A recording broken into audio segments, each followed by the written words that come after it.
He was unconscious in a vacant lot. She saved him without knowing he was a dangerous mobster. Each like and comment helps Heart Pulses touch even more hearts. Join us for the next story. The fine rain transformed the streets into dark mirrors, reflecting the few lights that still resisted in that abandoned part of the city. Olivia adjusted her bag on her shoulder, quickening her pace as she walked along the uneven sidewalk, anxious to get home after another exhausting day of work.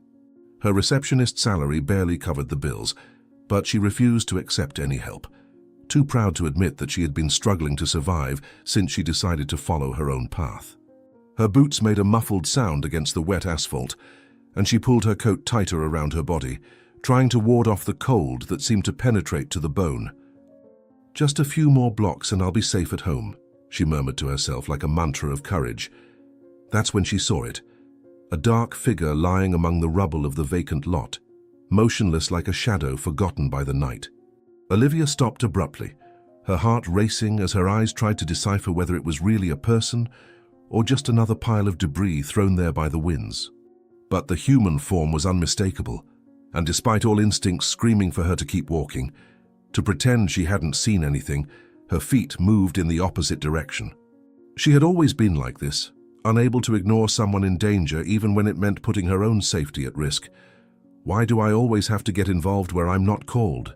she sighed, but she was already approaching the unconscious man. She knelt beside him, her hands trembling slightly as she looked for signs of life. His face was turned to the side, hidden by shadows, but she could see his chest rising and falling in irregular movements. There was a dark mark on his forehead, and his clothes, even dirty and wrinkled, seemed too expensive for someone who should be in that place forgotten by all. Olivia took her phone from her pocket with trembling fingers, dialing the emergency number while trying to stay calm. As she spoke to the operator, something stirred within her, a strange sensation that this encounter would change her life forever. "I need an ambulance urgently," she said into the phone. "I found an unconscious man." The public hospital was crowded and poorly lit, with that characteristic smell of disinfectant mixed with the silent desperation of the corridors. Olivia remained in the waiting room, even after giving all the necessary information to the doctors, unable to simply leave without knowing if the stranger would be okay. Her hands were still trembling slightly, not from the cold, but from an adrenaline that refused to subside. She couldn't explain why she cared so much about someone she didn't even know, why something inside her refused to leave him alone in that cold and impersonal place. Perhaps it was because she herself knew well the feeling of being alone in the world, with no one to worry whether she would return home or not. "He's going to be fine," she repeated softly, more to convince herself than from any real certainty. It was almost 2 in the morning when the doctor finally appeared, with that tired expression of someone who had seen too much that night. He explained that the man was out of danger, just dehydrated and with a mild concussion, probably the result of a fall. Olivia sighed in relief, feeling a weight lift from her shoulders, but when she stood up to leave, the doctor stopped her with a gesture. He said that the patient had woken up and was asking for her, wanting to personally thank the person who had saved him. Her heart raced again, this time for a completely different reason, a mixture of nervousness and curiosity that made her hesitate for long seconds. "He wants to see me?" she asked, surprised by her own voice. The room was small and poorly ventilated, illuminated only by the yellowish light from the corridor that entered through the half-open door. Olivia entered slowly, her eyes adjusting to the dimness while searching for the figure in the hospital bed. When she finally saw him, she felt as if the air had been sucked from her lungs all at once. The man was awake, propped against the pillows, and his eyes were the color of burning coal, intense and penetrating in a way that made her feel completely naked and exposed. He was handsome in a dangerous way, with marked features and a presence that dominated the small space, even while injured and vulnerable. There was something about him that screamed power and control, even in that situation of fragility. "You're her," he said, and his voice was deep, husky, loaded with a natural authority that made her shiver. Olivia approached the bed slowly, conscious of every movement under his intense gaze. She felt strangely shy, which was unusual for someone who had always prided herself on her independence and determination. There was something in those dark eyes that unsettled her inside, as if he could see through all the barriers she had built over the years. When he reached out his hand toward her, she hesitated for a moment before accepting it, feeling an electric shock run through her entire arm at the moment of touch. His skin was warm and rough, with calluses that suggested a life very different from hers, full of secrets and dangers she couldn't even imagine. "My name is Olivia," she said softly. "I couldn't leave without knowing if you were okay." He held her hand longer than would be appropriate, studying her face with an intensity that made her blush involuntarily. There was something in his eyes that she couldn't decipher, a mixture of gratitude and something much deeper, more dangerous. When he finally released her hand, she felt a strange sense of loss, as if something important had been taken from her. He introduced himself simply as Michael. No surname, no explanations about what he did or why he was in that vacant lot. But there was a natural elegance in his gestures, even while injured, that contrasted with the simple hospital environment around them. The way he watched her made Olivia feel special and frightened at the same time. "You saved me," he said, "and I never forget a debt." The following hours passed like a confused blur of low conversations and silences loaded with meaning. Michael told little about himself, skillfully dodging her more direct questions, but Olivia noticed that he was genuinely interested in knowing her. He asked about her work, her family, her dreams, as if each detail was too important to be ignored. There was a way in which he listened to her, completely focused, that made her feel as if she were the only person in the world at that moment. She talked about her struggle to remain independent, about dreams of having something more in life, about the constant feeling of fighting against invisible currents. When the first rays of sunlight began to enter through the window, she realized she had spent the entire night there, talking with a complete stranger. "I need to go to work," she murmured, but made no move to get up. That's when they arrived. Men in dark suits with serious expressions entered the room like silent shadows, moving with a coordination that spoke of military training and discipline. Olivia instinctively moved away from the bed, her heart racing as she observed how they positioned themselves around the room, clearly protecting Michael from some invisible threat. The change in him was instantaneous and dramatic. The vulnerable man from the night before disappeared, replaced by someone who radiated authority and absolute power. His eyes hardened, and Olivia could see the person he really was beneath the mask of gentleness. She took a step back, frightened, but also strangely fascinated by the transformation. "Who are you really?" she whispered, but her voice was lost in the tense silence of the room. Michael dismissed the men with a subtle gesture, but they remained close, clearly reluctant to leave him alone again. He turned to Olivia, and for a moment, she saw something vulnerable in his eyes before the mask of control returned to place. There was an internal struggle happening. She could feel it, as if he were making a decision that could change both their lives forever. He explained in vague terms that he ran an import and export company, something about international business that required discretion. The way he chose his words made Olivia understand that there was much more to the story, layers of truth that he wasn't willing to share. But at the same time, there was a raw honesty in his eyes that made her trust him despite all the warning signs. "My world is complicated," he said, "perhaps too complicated for someone like you." When Michael offered her a job at his company, Olivia felt the world spin slightly under her feet. The offer was too generous, the salary 3 times higher than anything she could get with her limited qualifications. There was something in the way he made the proposal that made her understand it wasn't just about work, but about keeping her close, for reasons neither of them was ready to admit. She knew she should refuse, that accepting would mean entering a world she didn't understand. But the financial need was too real to be ignored. Besides, there was something about Michael that pulled her like a magnet, an invisible force that made it impossible to simply walk away and pretend that night never happened. Looking into his eyes, she saw the same conflict she felt, the same recognition that something had changed between them. "Why me?" she asked softly. His response was a loaded silence that said more than any words could express. Michael rose from the hospital bed with careful movements, but his presence immediately filled all the space around him. He approached her slowly, as if he were approaching something wild that might flee at any moment. When he stopped right in front of her, Olivia could feel the heat emanating from his body, could see the small scars that marked his hands and wrists, evidence of a life full of dangers she could barely imagine. There was an electric tension in the air between them, something that made every nerve ending in her body awaken to an acute awareness of his presence. When he spoke again, his voice was lower, hoarser, charged with an intensity that made her tremble involuntarily.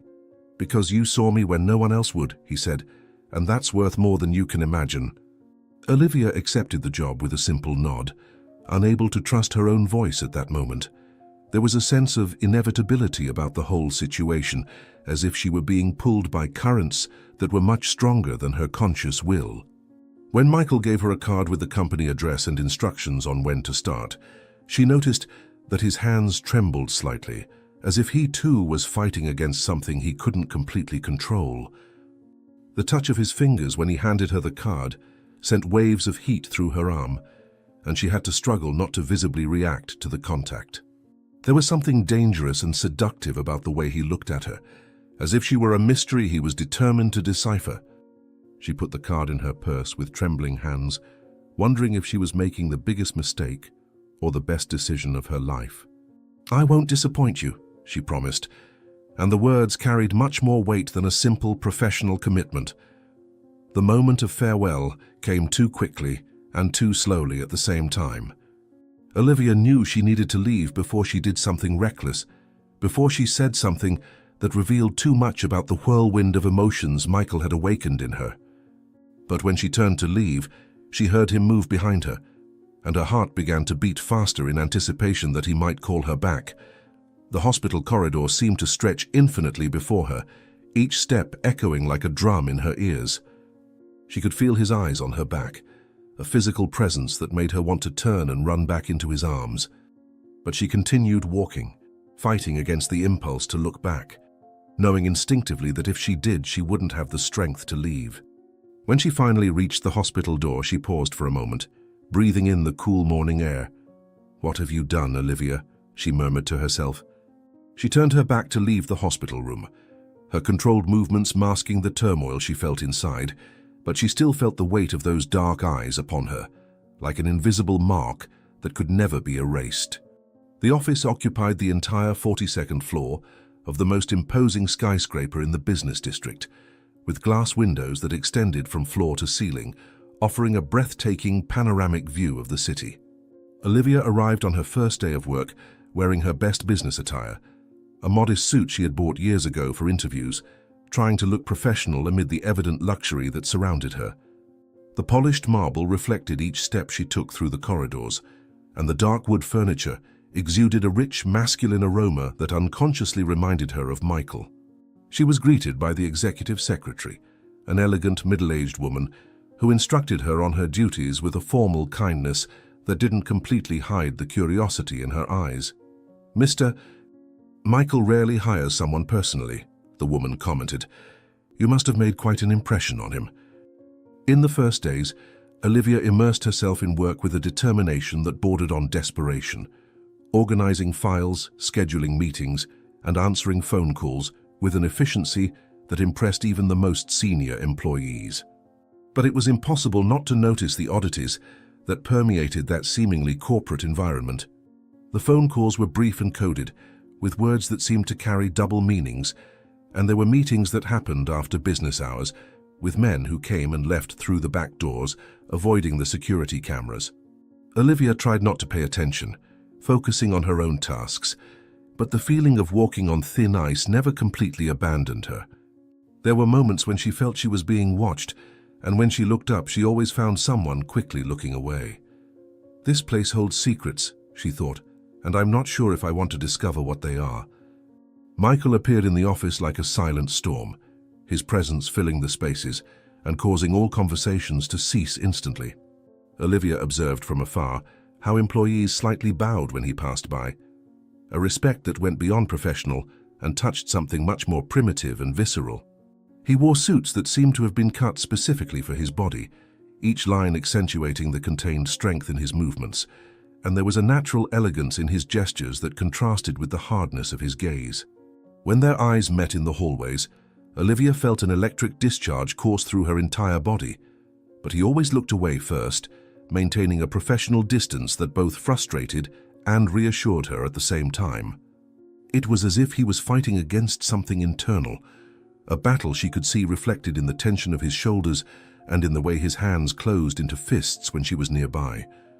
"Why did you bring me here if you're going to ignore me?" she wanted to ask, but never found the courage to confront him directly. The weeks transformed into a ritual of cautious approaches and strategic retreats, a delicate dance that neither of them could completely stop. Olivia began staying later at the office, extending her working hours in the secret hope of finding Michael alone, of breaking that invisible barrier he had built between them.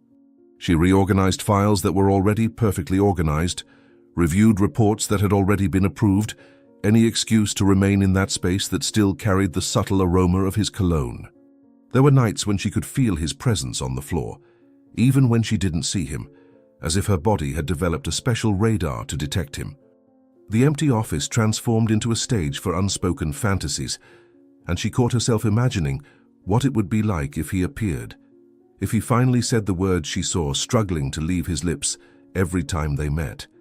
"He is running away from me," she whispered to herself, "but he's also protecting me from something." It was on one of those nights that everything changed irreversibly. Olivia was alone in the office, organizing contracts in a meeting room, when she heard strange voices echoing through the main corridor. They were male voices, harsh and impatient, speaking in low tones but loaded with an urgency that made her blood freeze in her veins. She hid behind the half-open door, her heart beating so strongly that she was sure it could be heard from the other side of the building. The men were talking about her, about the woman who had saved Michael that night, about how someone had discovered her identity, and now she had become a valuable piece in the dangerous game surrounding his life. The realization that she was being hunted because of an act of kindness hit her like a punch to the stomach, and she had to lean against the wall to avoid completely falling apart. "They know where she lives," said one of the voices. "It's just a matter of time until we get what we need." The fear that took hold of Olivia was different from anything she had felt before, a primitive terror that paralyzed her muscles and transformed her breathing into small, desperate gasps. She tried to reach for the phone to call security, but her hands were shaking so much that she could barely hold the device. The footsteps were approaching the room where she was hiding, and she could hear the voices becoming clearer, closer, discussing the best methods to make her talk. The meeting room door seemed too fragile to protect her, and she wondered if these would be her last moments, if she would die without ever having the chance to fully understand what had begun between her and Michael. The sound of a key being inserted into the main lock of the office made her shrink even more against the wall, preparing for the inevitable. "Please," she murmured softly, "someone help me." It was then that Michael appeared. She didn't see him enter, didn't hear his footsteps or his voice, but suddenly the atmosphere of the office changed completely, as if the air itself had become denser and charged with electricity. The silence that followed was absolute and terrifying, more frightening than any scream or threat could have been. Olivia remained hidden, but she could feel the change in the energy of the environment, a deadly coldness that seemed to emanate from Michael like invisible waves of power. When the strange voices finally spoke again, there was a submission in them that didn't exist before, a reverent fear that spoke of an authority that went far beyond the corporate world. She heard fragments of whispered apologies, promises that they wouldn't return, pleas for forgiveness directed at someone who clearly possessed the power of life and death over them. "Never come near her again." Michael's voice cut through the air like a blade, low but loaded with a threat that made Olivia shudder, even though she was on his side. The silence that followed the men's departure was deafening, broken only by the sound of Olivia's own breathing echoing in the empty room. She remained hidden for long minutes, without the courage to leave her refuge or to face the reality of what she had just witnessed. When she finally managed to move, her legs were weak and trembling, and she had to support herself on the conference table to stand up. The office seemed different now, laden with secrets and dangers she had never imagined, and she wondered how many other situations like that had happened without her knowing. Michael had protected her, that was clear, but the way he had done it revealed a side of him that she wasn't sure she wanted to fully know. There was a darkness in his world that went far beyond corporate business, and she was beginning to understand that getting close to him also meant getting close to these dangers. "What have I gotten myself into?" she whispered, but a part of her already knew it was too late to turn back. When Olivia finally left the meeting room, she found Michael standing in the middle of the office, hands in his pockets, and an indecipherably dark expression on his face. He didn't seem surprised to see her there, as if he knew exactly where she was the whole time, and there was something in his eyes that mixed relief and a cold anger that made her instinctively step back. The dark suit he wore showed no signs of fight or confrontation, but there was a tension in his shoulders that spoke of contained violence, of power exercised in ways she preferred not to imagine. When he approached her, Olivia could see small red marks on his knuckles, subtle evidence that his protection had cost more than words. They looked at each other in silence for long moments, a non-verbal communication loaded with questions that neither was ready to ask or answer. "You shouldn't have stayed so late," he finally said, and his voice carried a concern that went far beyond professional. The concern in Michael's voice awakened something fierce and protective in Olivia's chest, a feeling she didn't expect to have for someone who clearly lived in a world where violence was a fluent language. She wanted to touch him, to check if he was really unharmed, but couldn't decipher whether she would be welcome or if she would cross a line that shouldn't be crossed. There were so many questions burning in her throat, so many things she needed to understand about the man who had saved her, and who now seemed determined to save her too, even if it meant revealing parts of himself that he preferred to keep hidden. The physical distance between them seemed smaller than ever, but at the same time there were emotional abysses that seemed impossible to cross. When she took a step toward him, he backed away slightly, and she felt the rejection like a slap in the face. "Are you hurt?" she asked softly, and hated how vulnerable and needy her voice sounded. Michael looked away when she asked if he was hurt, but not before she saw a flash of something painful passing through his eyes, a vulnerability he was desperately trying to hide. He shook his head negatively, but the gesture seemed more automatic than truthful, as if he were accustomed to denying any form of weakness or need for care.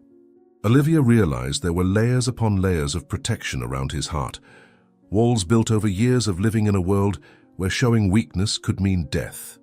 She wanted to break through each of these barriers, wanted to be the person to whom he wouldn't need to lie or pretend strength, but instinctively knew that pressing him now would be a fatal mistake.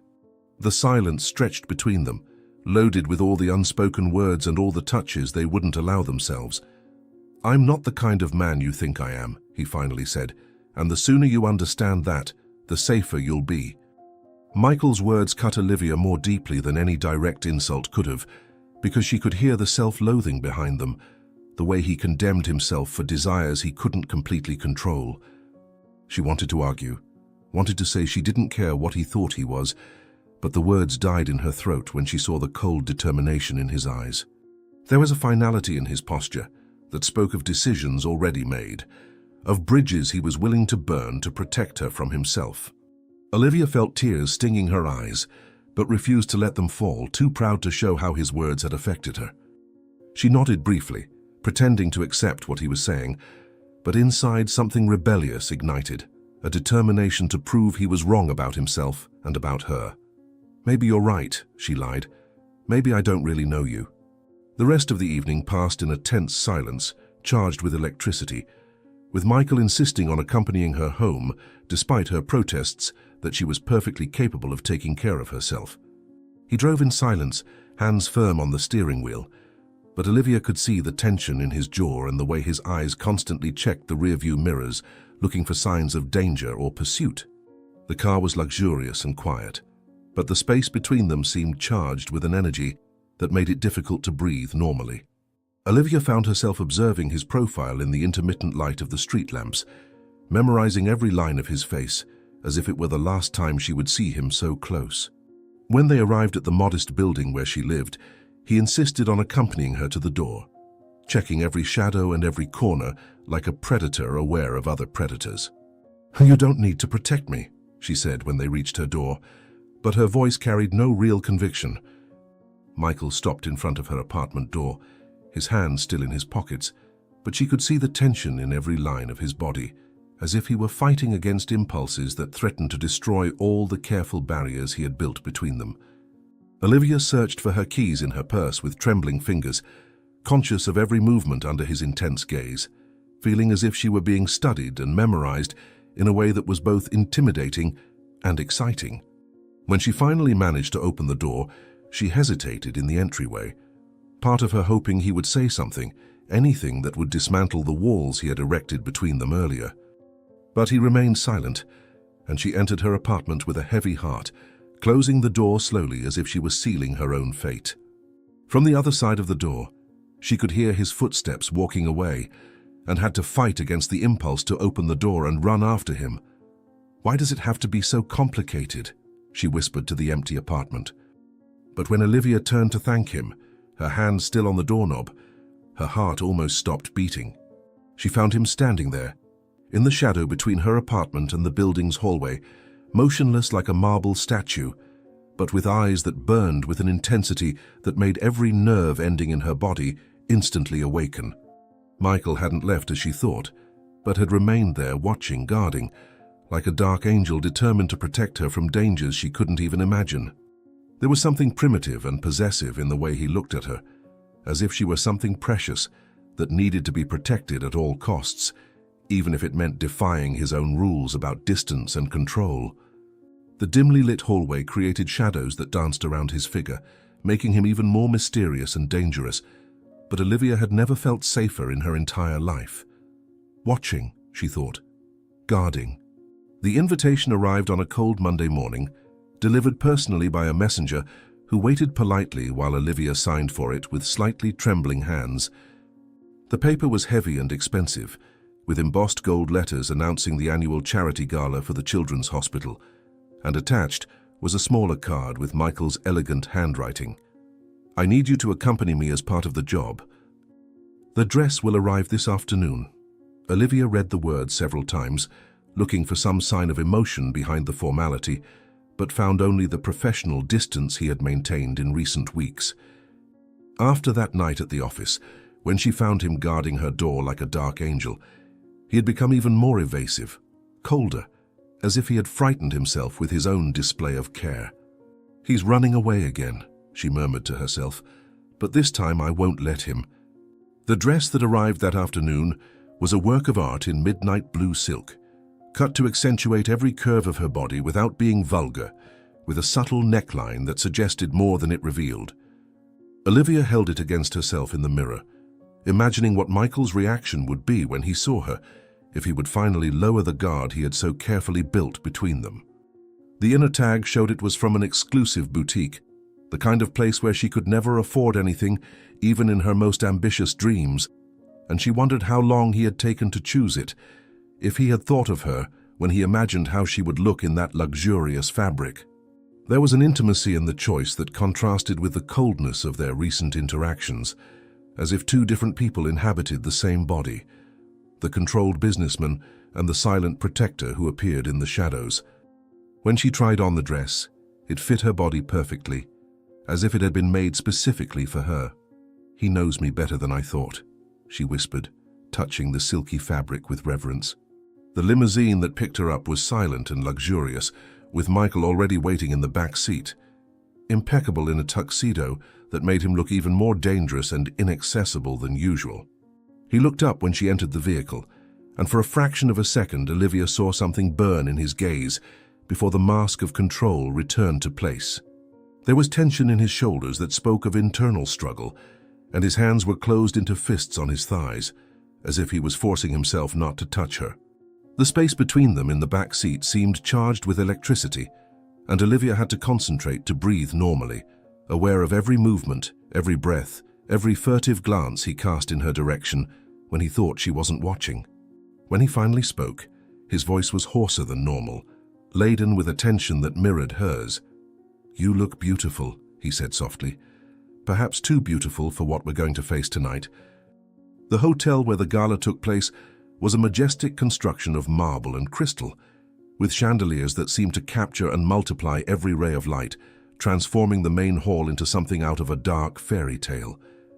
Olivia held onto Michael's arm as they descended the main stairs, aware of the gazes that followed them, of the way conversations slightly diminished when they passed.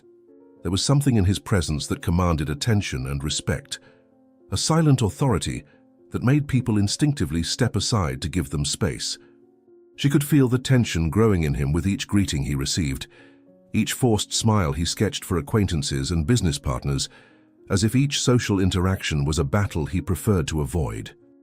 When they reached the bar, he ordered neat whiskey and she accepted a glass of champagne, silently toasting to a night that promised to be more complicated than either of them had imagined.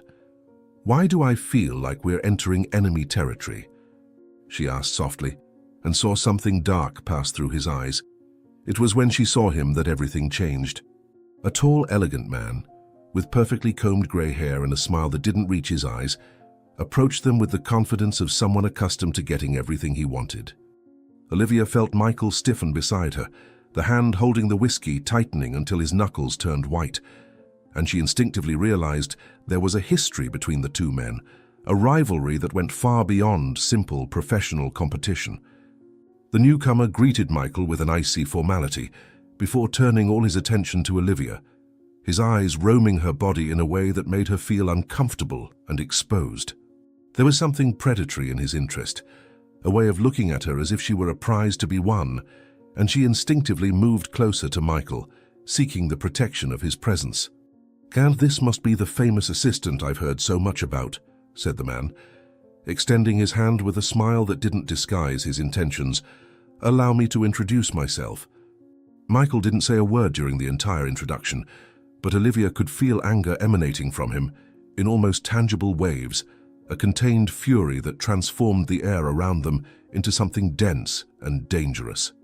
The rival, who introduced himself only as Dr. Johnson, seemed to delight in Michael's obvious discomfort, making a point of prolonging each interaction, each greeting, each look directed at Olivia. There was a calculated cruelty in his movements, as if he knew exactly where to press to cause maximum irritation, and Olivia began to understand that she was being used as a piece in a game much larger than she could comprehend. When Johnson suggested that she accompany him to meet other guests, Michael finally spoke, his voice low but laden with a barely disguised threat. But Olivia, not fully understanding the dynamics between the two men, didn't want to appear rude or too dependent on Michael. "It would be a pleasure," she replied, ignoring the tension that could be cut with a knife, "as long as it's for a short time." The dance floor was busy, with elegant couples gliding across the polished marble floor to the sound of an orchestra playing classical waltzes with a technical perfection that verged on coldness. Johnson was a skillful dancer, guiding Olivia through the steps with a confidence that spoke of years of practice at social events like this one, but there was something in his touch that made her want to pull away, a forced intimacy that contrasted with the natural way her body responded to Michael's presence. He talked as they danced, telling stories about his business, his travels, his achievements, but Olivia could barely focus on the words, constantly searching for Michael with her eyes through the crowd of dancers. When she finally found him, standing near the bar with an untouched glass in his hand, their gazes connected across the crowded ballroom, and she saw something primitive and possessive burning in his dark eyes. The intensity of that look made her stumble slightly in the waltz steps, and Johnson took advantage of the moment of imbalance to pull her closer to himself. "Michael is not the man for you," he whispered in her ear. "He lives in a world too dark for someone like you." Johnson's words awakened something fierce and protective in Olivia's chest, an instinctive loyalty to Michael that she couldn't rationally explain, but that burned in her veins like liquid fire. She moved slightly away from her dance partner, trying to create some physical distance, but he held her more firmly, his fingers digging into her waist in a way that couldn't be mistaken as accidental. There was a cruel determination in his eyes now, a decision made to take this situation somewhere she didn't want to go, and Olivia began to feel the first signs of real fear. When the music ended, she tried to politely move away, but he held her hand with unnecessary force, suggesting they get some fresh air in the hotel garden. Olivia looked desperately in the direction where she had seen Michael, but the crowd had moved, and she couldn't locate him in the confusion of elegant faces and fake smiles. "Just a few minutes," said Johnson, already guiding her toward the French doors that led to the garden. "I promise it will be educational." The hotel garden was a maze of well-maintained hedges and ornamental fountains, illuminated only by the faint light of the stars and a few lamps discreetly positioned along the stone paths. Olivia immediately regretted agreeing to go out, feeling isolated and vulnerable, away from the relative safety of the crowded ballroom, but Johnson was already closing the door behind them, the sound of the latch echoing like a sentence. He approached her slowly, like a predator who knew his prey had nowhere to run, and Olivia instinctively backed away until she felt the cold marble of a statue against her back. There was something sick in his smile now, an arrogant certainty that he would get what he wanted, regardless of what she desired or felt. When he raised his hand to touch her face, Olivia flinched, but had no space to retreat further. "Don't worry," he said, his voice dripping with false gentleness. "I'll be very careful with you." It was when Michael appeared that the whole world seemed to stop spinning. Olivia didn't see him arrive, didn't hear his steps on the garden gravel, but suddenly he was there, a dark and terrible presence that transformed the night air into something charged with electricity and danger. Johnson moved away from her immediately, his hands rising in a defensive gesture, but there was defiance in his eyes, as if this was exactly the confrontation he had been provoking all night. Michael didn't say a word, but the fury emanating from him was almost tangible, a primitive and possessive anger that made Olivia tremble, not from fear, but from an excitement she couldn't fully understand. When Michael moved, it was with the deadly grace of a predator, covering the distance between them in two fluid steps that spoke of absolute power and control. "She is not yours to touch," he said, his voice low but loaded with a promise of violence that made Johnson visibly pale. The tension in the garden was suffocating, charged with an imminent violence that made the air vibrate with dangerous possibilities, but Olivia could only focus on Michael, on the way his muscles contracted under the expensive fabric of his tuxedo, on the way his eyes burned with an intensity that seemed capable of melting metal. When Johnson finally backed away, muttering apologies and empty threats, Michael didn't take his eyes off Olivia, as if she were the only real thing in a world of shadows and lies. He approached her slowly, giving her time to retreat if she wanted, but she remained motionless against the marble statue, her heart beating so hard that she was sure he could hear it.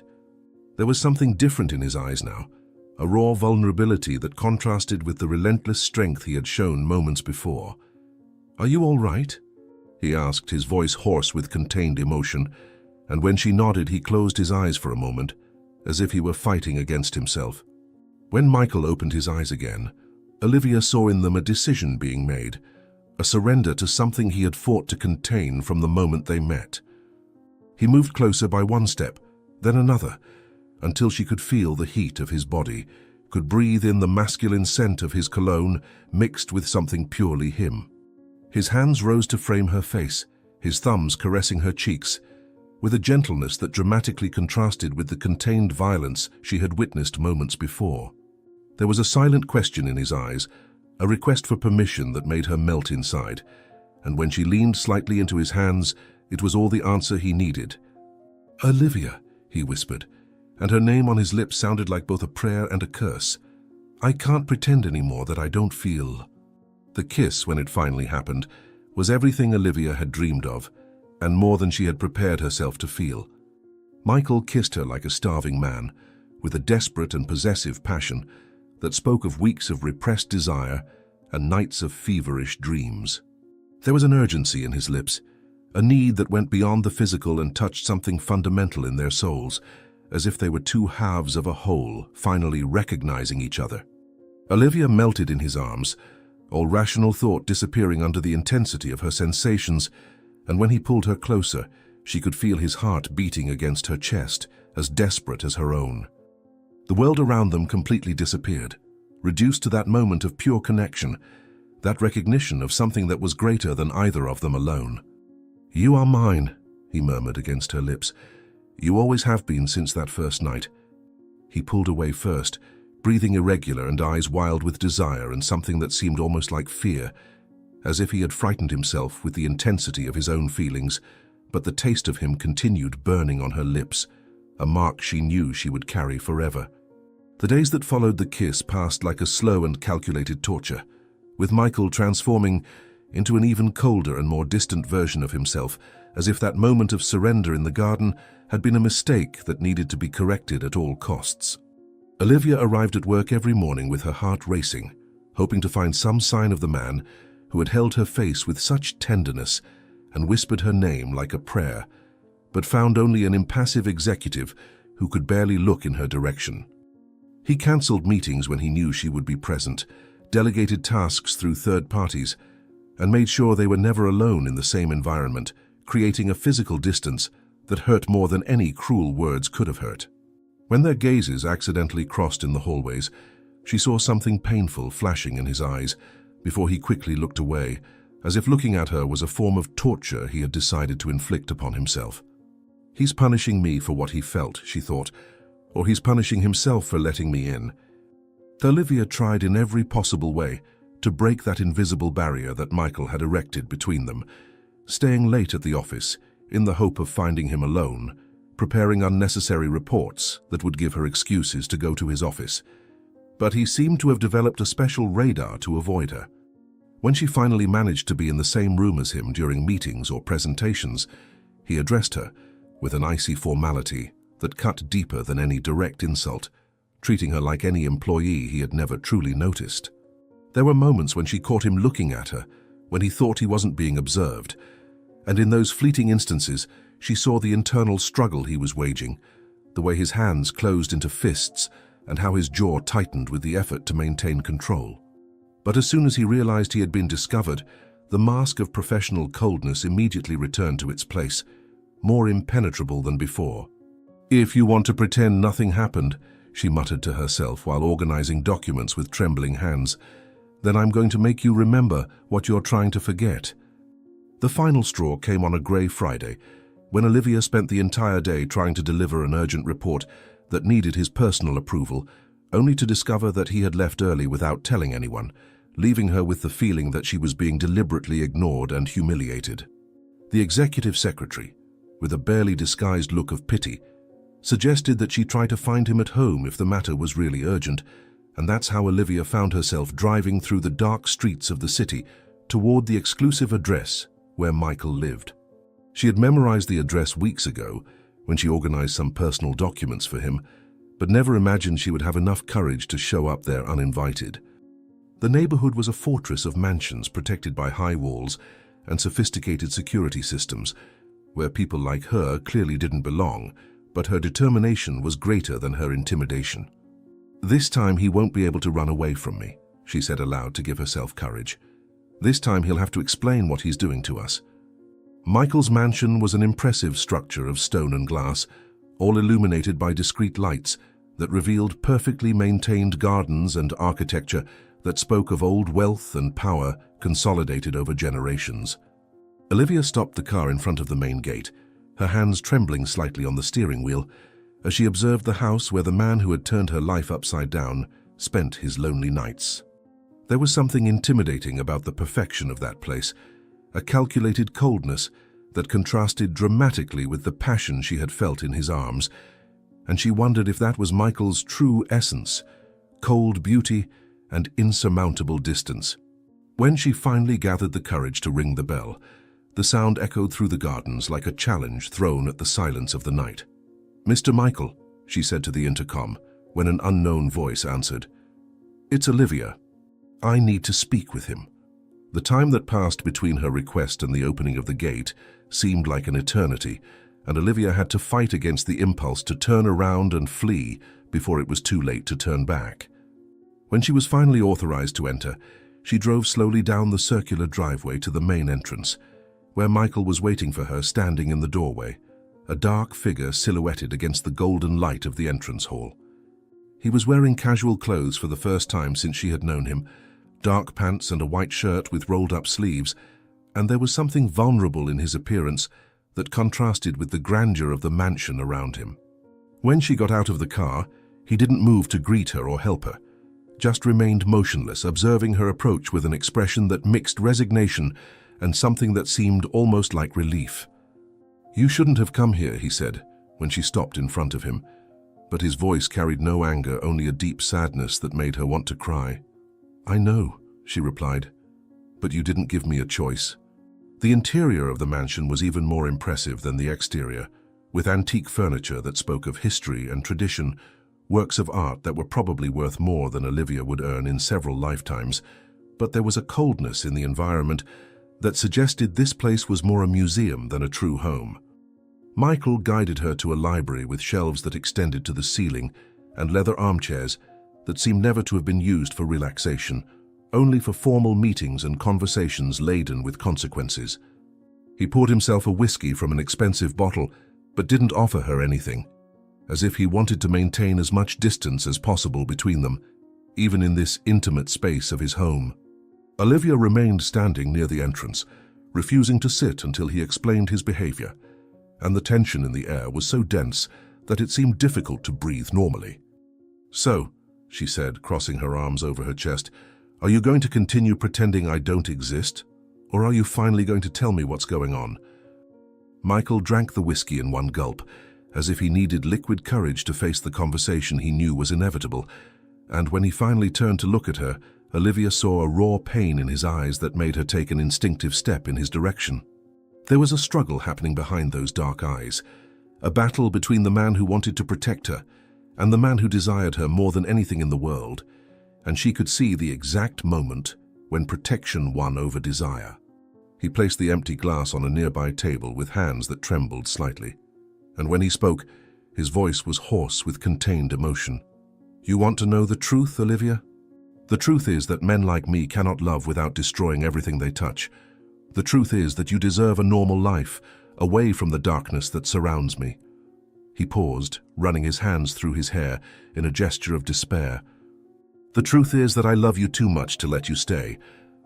Michael's words hit Olivia like a punch to the stomach, taking all the air from her lungs and making her legs tremble with the force of the revelation, but at the same time awakened a fierce anger she didn't know she possessed.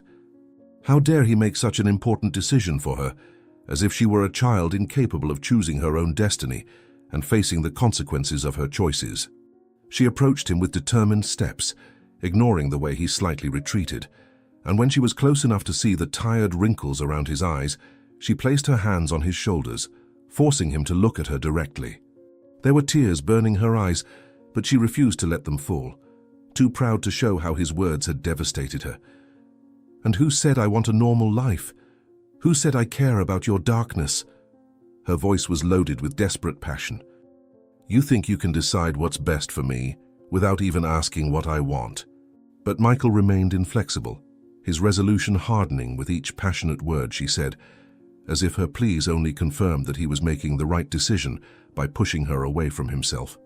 He moved away from her touch gently, but with a finality that cut deeper than any violent rejection could have, and walked to the window overlooking the perfectly maintained gardens, hands crossed behind his back in a posture that spoke of decisions already made and bridges already burned. When he spoke again, it was with his back to her, as if he couldn't look her in the eyes and maintain his resolution at the same time. "You don't understand what you're saying, Olivia. You don't know the kind of life I lead, the choices I have to make, the people I have to face. One day you would wake up and realize that you had become part of something that changed you forever, and by then it would be too late." He turned slowly, and she could see there were unshed tears in his eyes too. "I cannot do that to you." The conversation that followed was one of the most painful Olivia had ever experienced, with her trying to break down each argument he presented, begging him to trust her, promising that she wasn't afraid of his world or his choices, but finding only a wall of ice that grew taller with each word she said. Michael had an answer for every plea, a justification for every fear she tried to dispel, and gradually Olivia began to understand that he had thought about this much more than she had realized, that each of her arguments had already been considered and discarded in his calculating mind. There was a cruelty in the systematic way he shattered each hope she tried to build, but she could see that every word hurt him as much as it hurt her, that this conversation was tearing his heart with the same intensity it was destroying hers. When he finally suggested, in an almost inaudible voice, that she accept a generous sum that would allow her to restart her life somewhere else, away from him and everything that surrounded him, Olivia felt something die inside her chest. "So that's it," she said, her voice trembling with pain and anger. "You're buying me to get out of your life." The offer of money was the final humiliation that completely broke Olivia's pride, transforming her pain into a cold fury that straightened her and gave her strength to walk toward the door with her head held high, even when every fiber of her being screamed for her to stay and fight for them. She accepted the offer with an icy dignity that masked the desperation she felt, promising that she would leave his life and never bother him again, as long as he kept his word and never tried to contact her again. Michael agreed with a rigid nod of his head, but she could see how his hands trembled when he signed the check, how his breathing was irregular when he handed it to her without looking directly into her eyes. There was a part of him that wanted to stop her from leaving. She could feel it, a part that was screaming against the decision he had made, but his determination to protect her was stronger than his desire to keep her close. "You will be happy," he said when she reached the door, and the words came out like a desperate prayer. "Promise me you'll be happy away from me." Olivia stopped at the threshold, her hand on the doorknob, fighting against the impulse to turn and run back into his arms, to say that she didn't care about consequences or dangers, that she preferred a dangerous life by his side than a safe and empty one away from him. But wounded pride and the pain of his rejection were stronger than her love at that moment, and she knew that if she looked at him one more time, she would lose all the composure she had managed to maintain during that tortuous conversation. "Goodbye, Michael," she said without turning.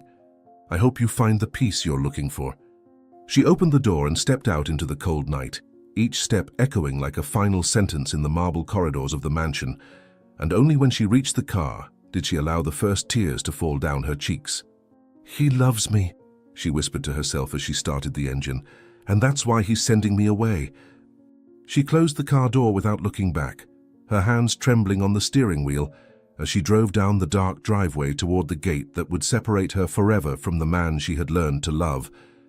But he remained at the library window, a solitary figure silhouetted against the golden light, until the taillights of her car completely disappeared into the night horizon.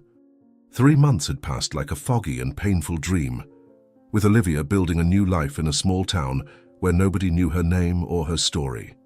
The bookstore where she worked was a quiet refuge, with old shelves that smelled of old paper and forgotten dreams.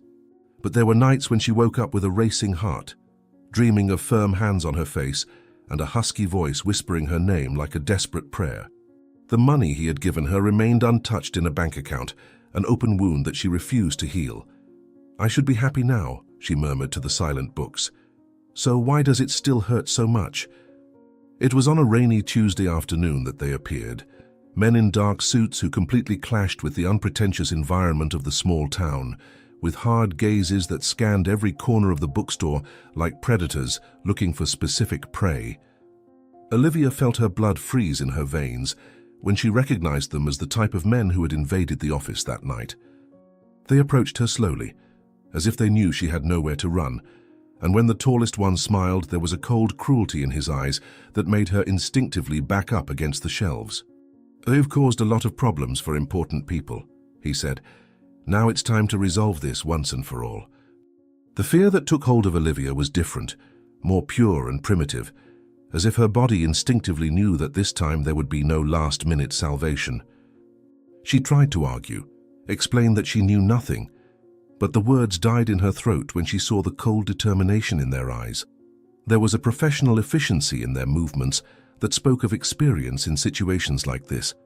When the tallest one extended his hand toward her, she involuntarily closed her eyes, preparing for the inevitable. "Michael," she whispered softly, like a final prayer, "forgive me for having loved you." That's when he appeared. There was no sound of a door being opened, but suddenly the atmosphere in the bookstore completely changed, charging with a dangerous electricity. Michael stood at the entrance like a silent storm made flesh, and the transformation in the men who threatened her was instantaneous. They backed away as if they had been struck by lightning, their confident expressions dissolving into masks of respectful fear. His eyes met hers across the bookstore, and for an eternal moment, the world reduced to that exchange of glances. "Have you made a mistake?" he said, his voice low but loaded with absolute authority. What happened next was a silent demonstration of influence that Olivia would never forget, with people discreetly appearing around the bookstore. Michael had come prepared, not just to save her, but to send a clear message. The men who had threatened her left like defeated shadows. There was a fundamental difference between the man who had rejected her 3 months ago and the one standing in front of her now, as if he had finally accepted who he really was. "You came," she said, her voice an incredulous whisper. "I never really left," he replied. "I was just waiting for you to realize that you couldn't leave me behind either." When the bookstore emptied again, only the two of them remained, separated by meters of physical distance but connected by an emotional tension that made the air thick. Olivia could see the internal struggle reflected in his eyes, but this time there was a different resolution in his posture, an acceptance that some battles couldn't be won through logic. He approached slowly, and when he stopped a few steps away from her, Olivia could feel the heat emanating from his body. "I made a mistake," he said, voice hoarse with emotion. "I thought I could protect you by keeping you away, but I only put you in more danger." He extended his hand as an invitation and a question. "I'm not asking you to change your world. I'm asking if you want to be part of mine." Michael's outstretched hand hovered in the air between them, like a bridge over an abyss, carrying all the implications that neither was ready to verbalize. Olivia looked at that hand, at the calluses that spoke of a life full of difficult choices, and understood that accepting meant embracing not just the man she loved, but also the dangerous world he represented. There were no more illusions about who he was, only the certainty that they would be together to face any storm. When she placed her hand in his, she felt an electric discharge travel up her arm, a sensation of completeness that had been missing from each day of the past 3 months. "I never wanted a different world," she said, intertwining her fingers with his. "I always wanted just you." The journey back to the mansion passed in a silence loaded with meaning, with their hands intertwined in the space between the seats. Olivia watched the familiar landscape approaching, but this time she felt no fear, only a growing sensation that she was returning home. Michael drove reluctantly to release her fingers, even for a moment. There was a peace in his profile that Olivia had never seen before, a serene acceptance that contrasted with the constant tension that had always characterized his posture. "This time it's forever," he said softly. "This time I won't let fear decide for us." The mansion welcomed them like a familiar refuge, and this time Olivia didn't feel intimidated by the imposing nature of the place. Michael guided her to the library where they had had their devastating conversation 3 months ago, but now the environment seemed different, more welcoming. They sat together on the sofa, where he had probably spent lonely nights thinking about her, and when he pulled her into his arms, Olivia melted against his chest. There were no grand words or dramatic promises, just the silent recognition of two people who had found where they belonged. "You know it won't be easy," he murmured. "I don't want easy," she replied. "I just want real." When Michael finally kissed her in that silent library, it was different from all previous kisses, without the desperate urgency of the past. This kiss spoke of permanence and conscious choices, of mature love that had been tested by separation. Olivia lost herself in the sensation of being in his arms again, as if they had been created to be two halves of a whole. When they separated, they remained embraced, watching the city lights through the windows, both knowing they had chosen a difficult path, but together. "I love you," she said for the first time. "I love you too," he replied, "and this time I won't let that scare me." He intertwined his fingers with hers, firm and warm, a physical promise of permanence that spoke more than any verbal oath could express, like someone who never intends to let go again. Did you like Olivia and Michael's story? Then subscribe to the channel, leave your like and comment where you're watching from. Oh, and there's another story waiting for you here on the screen. Click there and I'll be waiting for you.